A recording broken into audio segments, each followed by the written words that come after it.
This is Louis, and if you feel like playing some games or buying some statues related to the anime, check out the Ultimate Summer Sale at Play Asia. That's right, Play Asia, my affiliate. The link can be found in the description below. If you don't feel like playing games or buying a statuette, and if you fancy a good wank, check out J-List. Whether it's Play Asia or J-List, check out my affiliate. If not, how about checking out my Patreon account and supporting me there? Patreon.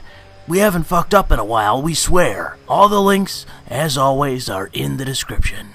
So this is Louis, and this is going to be an attempt to re-record an earlier take where, in a roundabout way, I talk about the moral issue of self-sabotage when in very high-stakes negotiation between two different nations. This is kind of a hard topic to broach, especially in the way that I'm going to try to do it this time, because as it relates to the moral consideration, which is what's being thrust in my direction and thrust into the lap of Donald Trump, as it relates to him meeting with Kim Jong-un in Singapore to discuss the denuclearization of North Korea, there is this undercurrent by the press, by the establishment, by media figures like Sam Harris and those that have Trump derangement syndrome.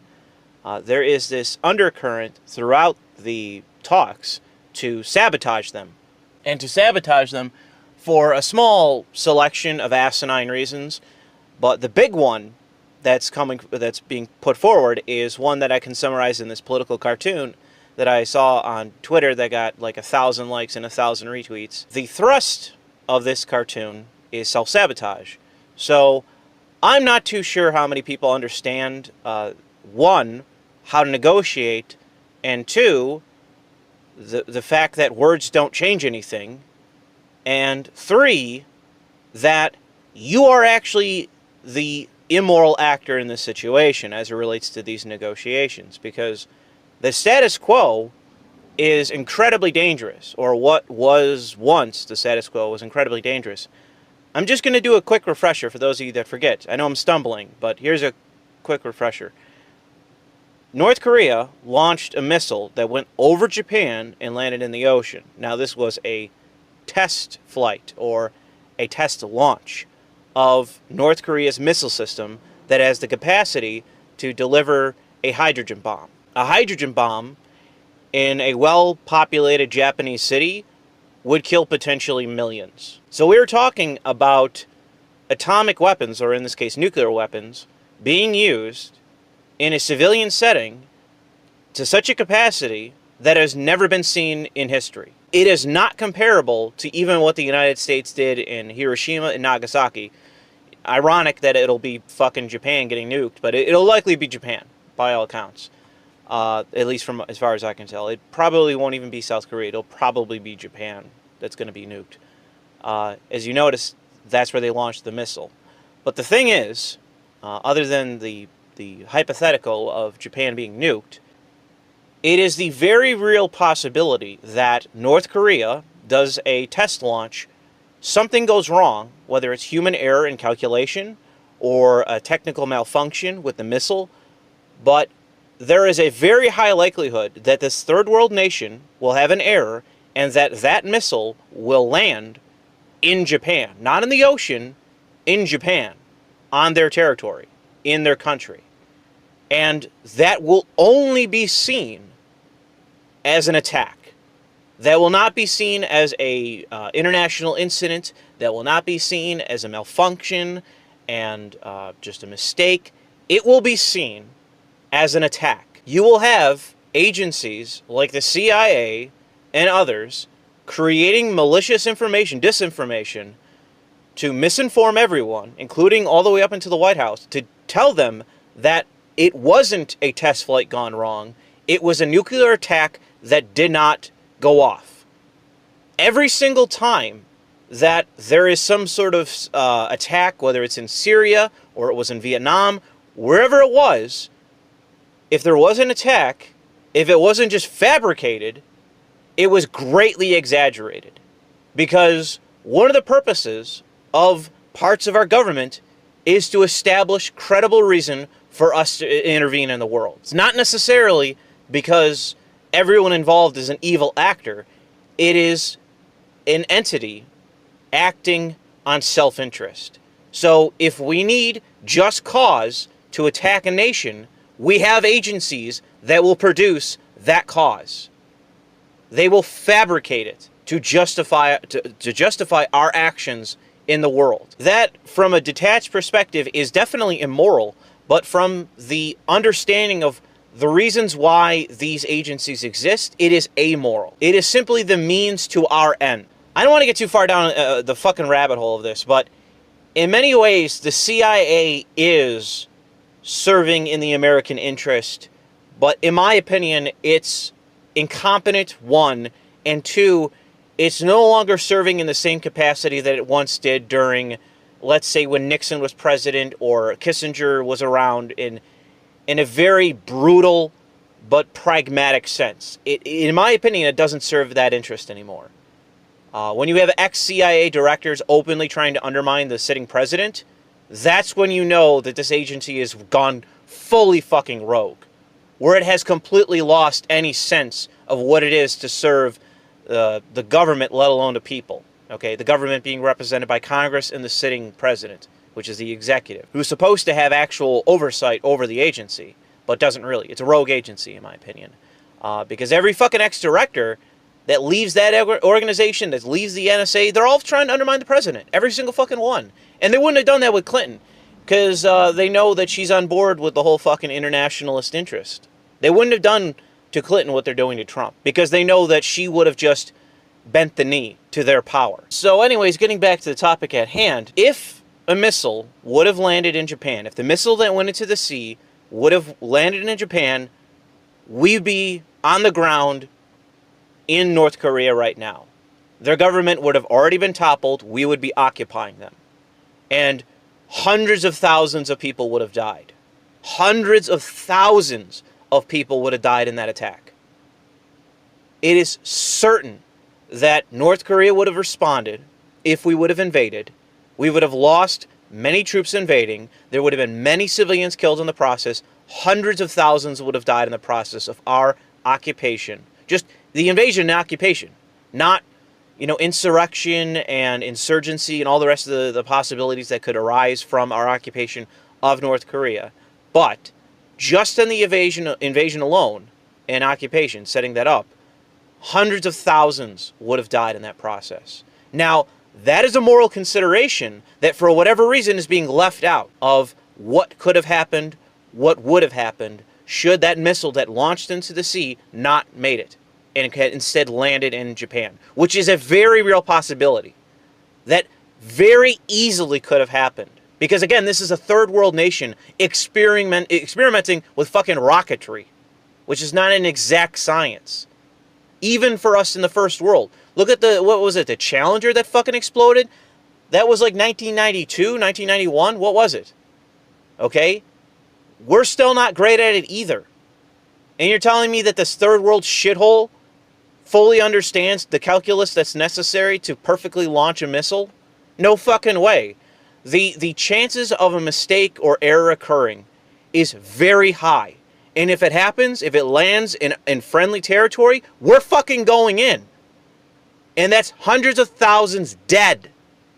Assuming that no missile exchanges happened between us and fucking North Korea in terms of nukes. So I'm giving you the fucking conservative estimate of this. I'm not even giving you the worst fucking idea of what could happen. For whatever reason, this moral understanding of the situation is totally left out from that of Sam Harris and other supposedly intelligent people. The intelligentsia of our society can't understand the stakes that are at hand here for whatever fucking reason.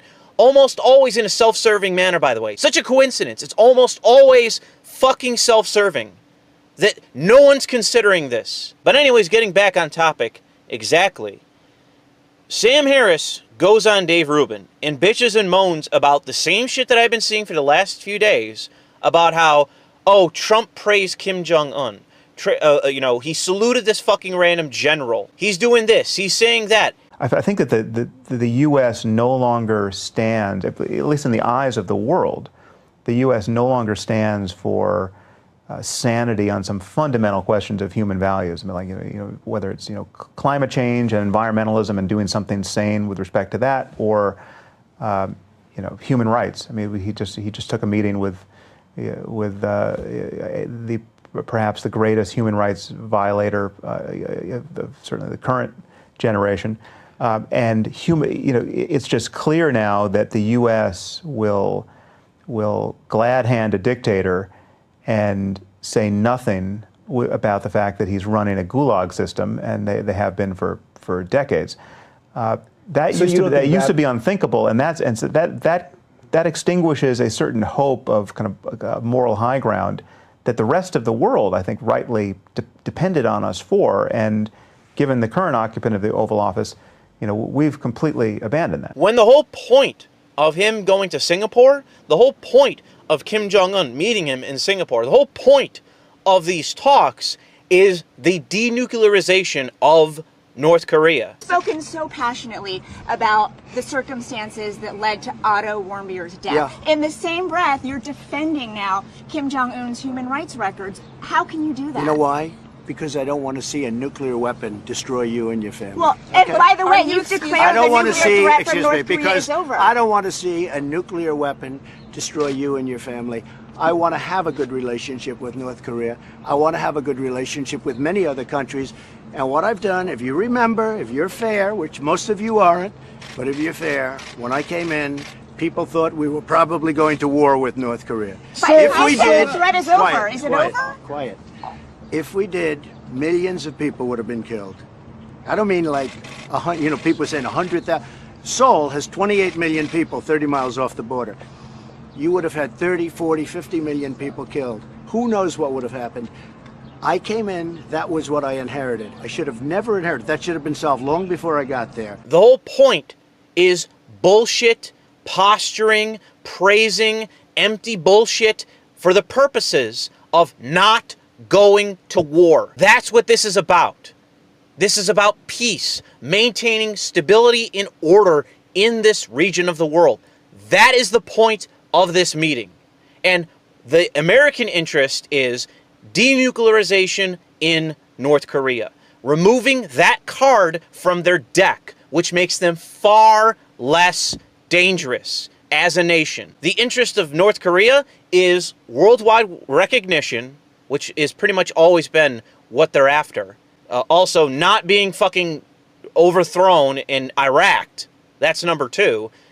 Because fucking, it was getting close there for a while. We were fucking ready. By all means, we were ready to go in. There were things that I saw talking about China recognizing the fact that we were ready to go. South Korea fully aware that we were ready to go. We were ready to invade. That wasn't just on the table. That was the next step if shit didn't calm down. And that's why North Korea rushed to the table. That is one of the major factors for why these talks began in the first place. I know other people credit, minerals being discovered and China cutting them off and blah, blah, blah. But it was a very real possibility that we would have gone in, damn the consequences. Damn how many people fucking die.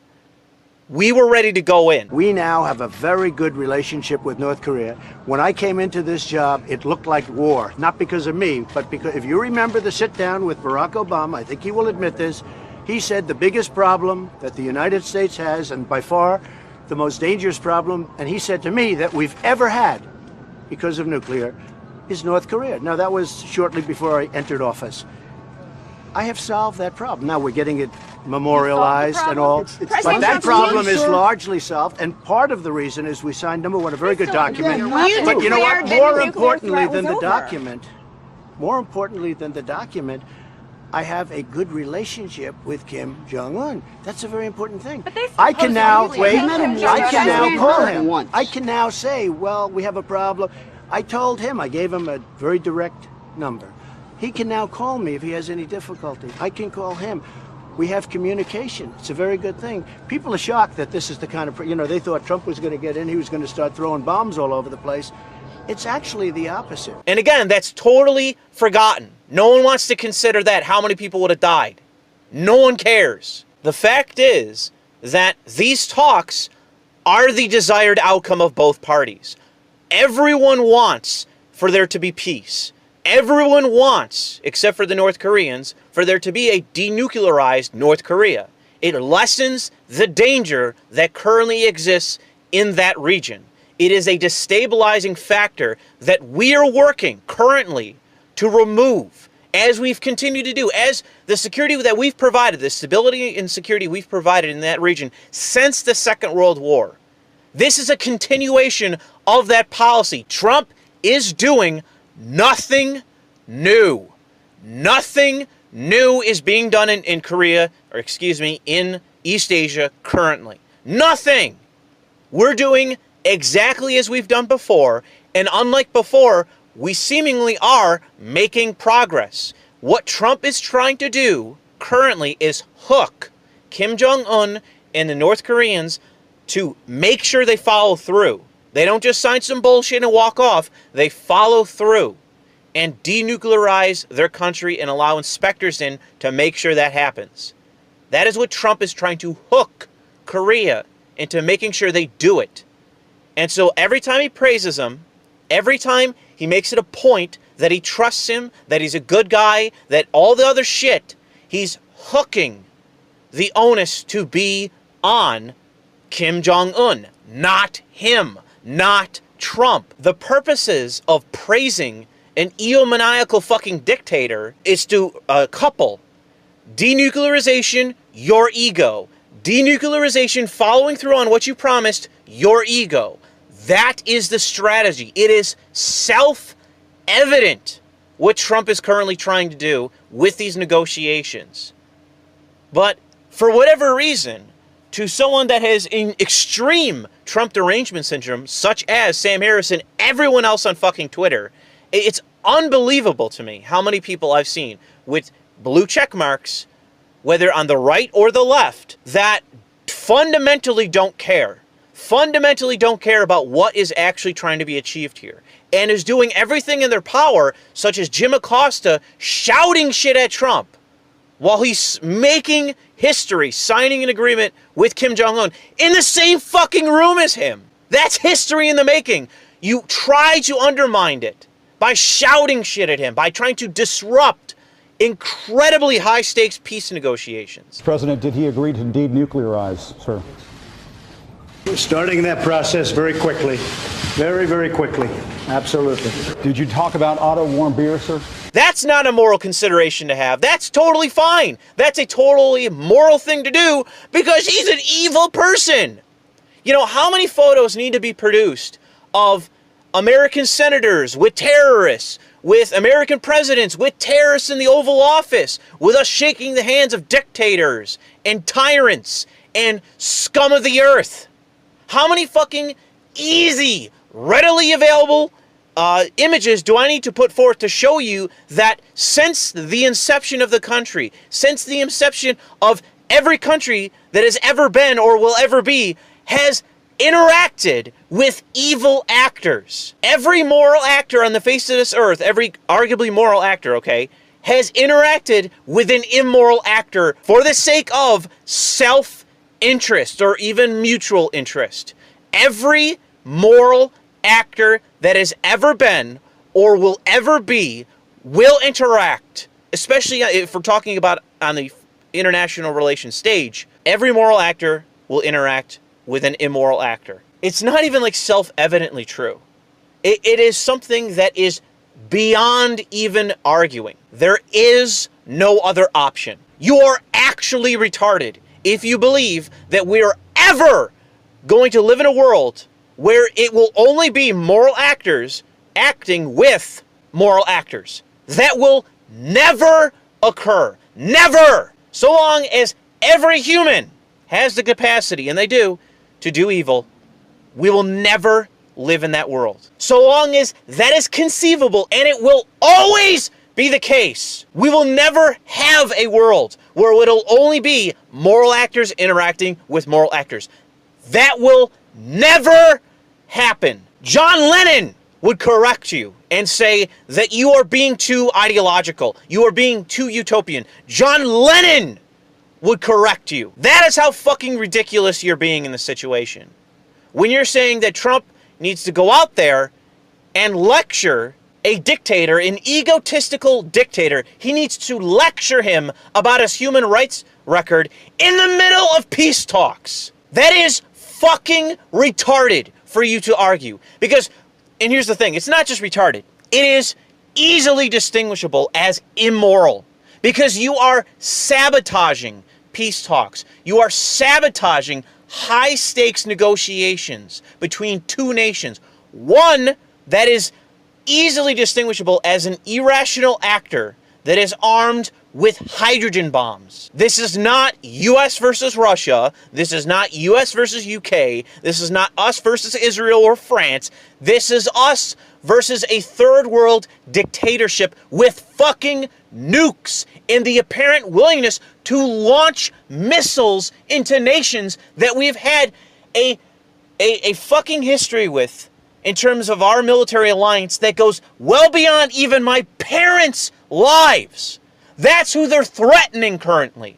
We will fucking retaliate if they hit them. You have to consider this if you are to argue to me about fucking morality. If you aren't willing to engage with me on that very serious possibility, you are just a Trump deranged retard, an immoral actor. That's you, not me, not Trump. That's you. You're the immoral actor. Because you are not considering the real possibility of nuclear exchange. That should be, and the thing is with Sam Harris too. Dude, you know this! You fucking know this! I've listened to you time and time again lecture about how it is a real possibility that Pakistan and North Korea could easily lose or sell a nuke to a terror group, and that nuke would be detonated in the West.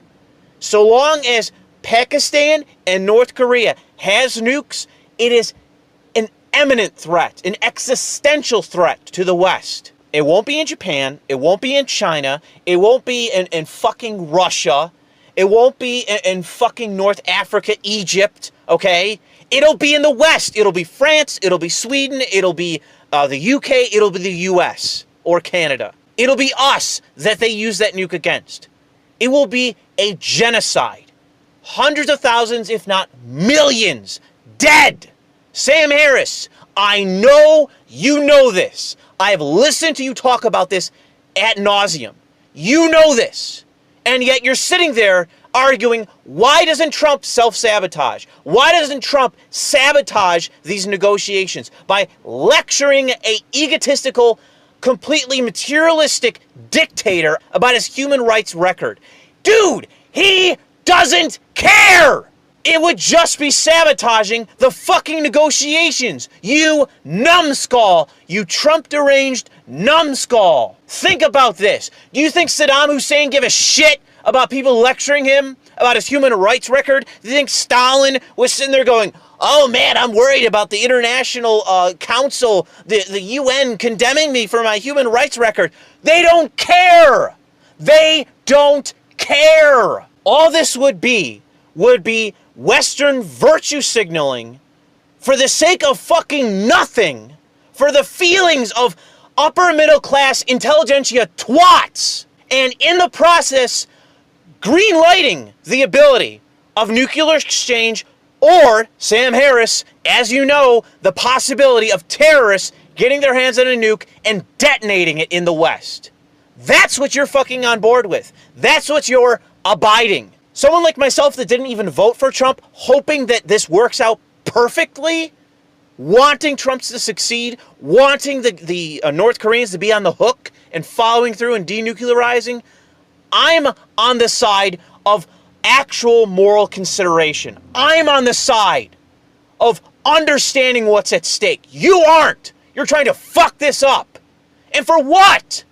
What? What are your hopes in this? Let's say Trump does it. Trump comes out, fucking condemns a guy that doesn't give a shit about human life. He's a materialist. He doesn't care. What do you hope to get out of it? What? Nothing. You're a fucking moron. You are the immoral actor, not Trump. You are completely, utterly, just dismissing what's being done here. You are on the same side as people screaming at Trump in the middle of a fucking high-stakes negotiation for the purposes of sabotaging them, undermining an American president for no reason. No reason. Sabotaging peace talks, of which Trump is very likely to receive a Nobel Prize for. He is, every day that passes, Trump is increasingly likely to get a Nobel Prize for what he's doing.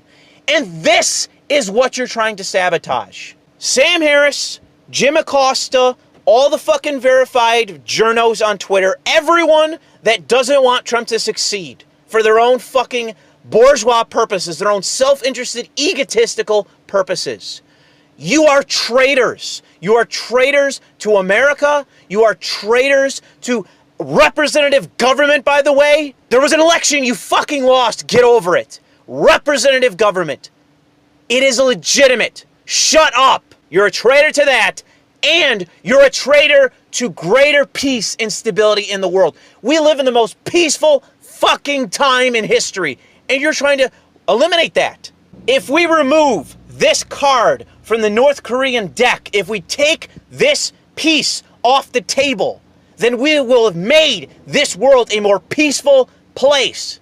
We will have removed the capacity for a rogue nation to use weapons of mass destruction peacefully, voluntarily. That's what we're doing. This is the best of all possibilities. And they could be lying, sure, as they've lied before. No shit. Anyone with half a brain knows that. But I sit here hoping, not praying, but hoping that Trump does this, that Trump succeeds, not because I'm a Trump fan, not because I voted for him and I didn't, but because this is the best thing to happen for everyone involved. See, I can think beyond my own fucking ego and the fact that my candidate lost in the last election. I can understand that this is best for the world, that this is best for Japan, South Korea, China even, and all those that stand to be fucking glassed by a rogue nation with weapons of mass destruction. Why don't you fucking understand that?